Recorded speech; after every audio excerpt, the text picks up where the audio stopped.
moments later. Pengertian pemasaran syariah.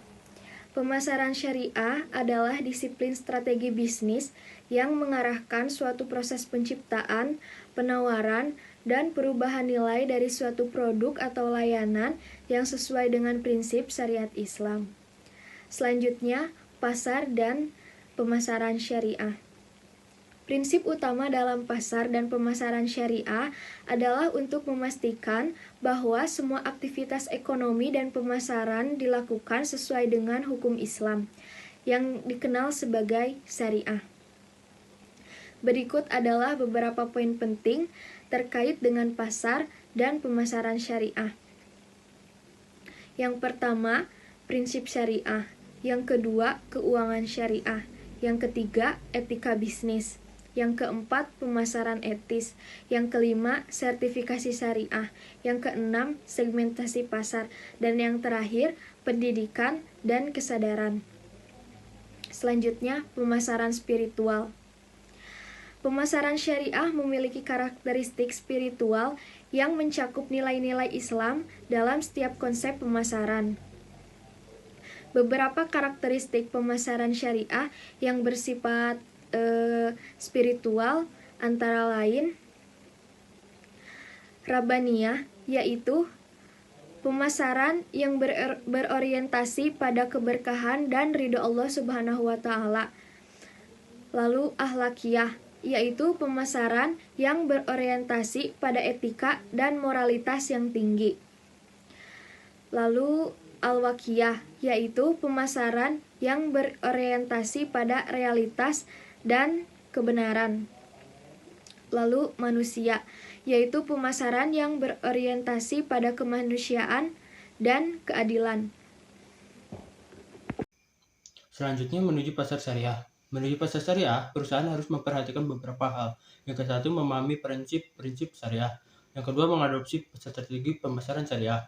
Ketiga, menjaga amanah. Keempat, menghindari tindakan batil. Kelima, menerapkan etika atau akhlak pemasar syariah. Dan adapun karakteristik syariah yang terdiri dari 1, ketuhanan atau Rabbaniyah. Dan yang kedua, etis atau akhlakiyah. Ketiga, realistis atau al-waqiyah. Dan keempat, manusia atau insan. Selanjutnya, kasus dalam PT Pegadaian Syariah.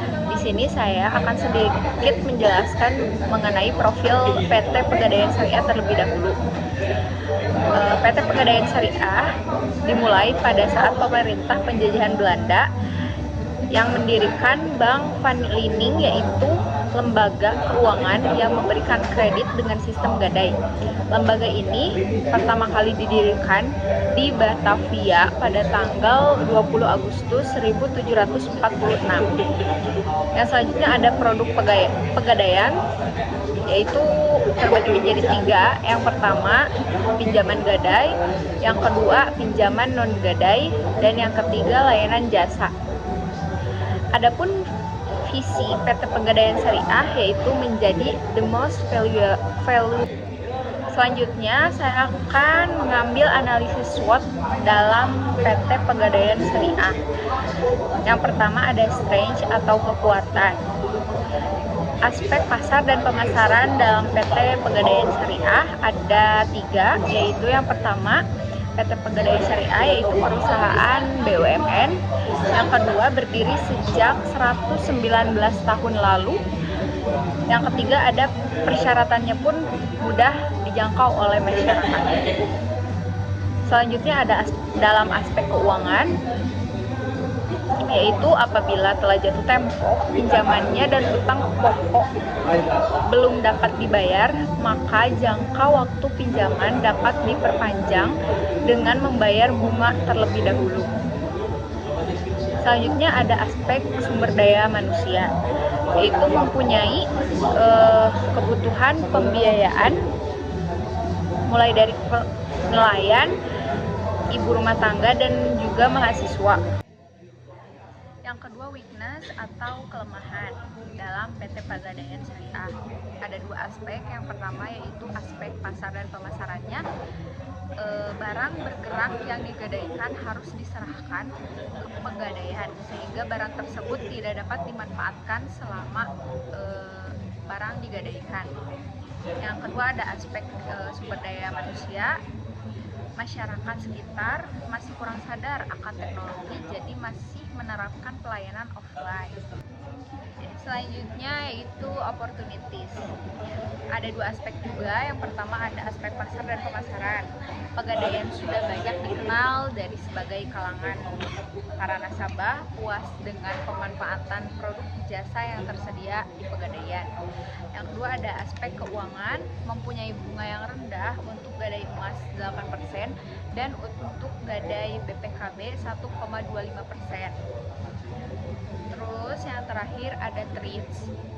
Ada dua aspek juga di dalamnya. Yang pertama ada aspek pasar dan pemasaran. Persyaratan di BRI lebih mudah. Contoh, nasabah yang ingin mengajukan surat tanah hanya membawa AJB atau akte jual beli. Sedangkan di Pegadaian hanya menerima AJB yang sudah diubah ke sertifikat yang prosesnya cukup lama. Yang kedua ada aspek keuangan. Terbagi menjadi dua. Yang pertama ada bunga di BRI hanya 0,2%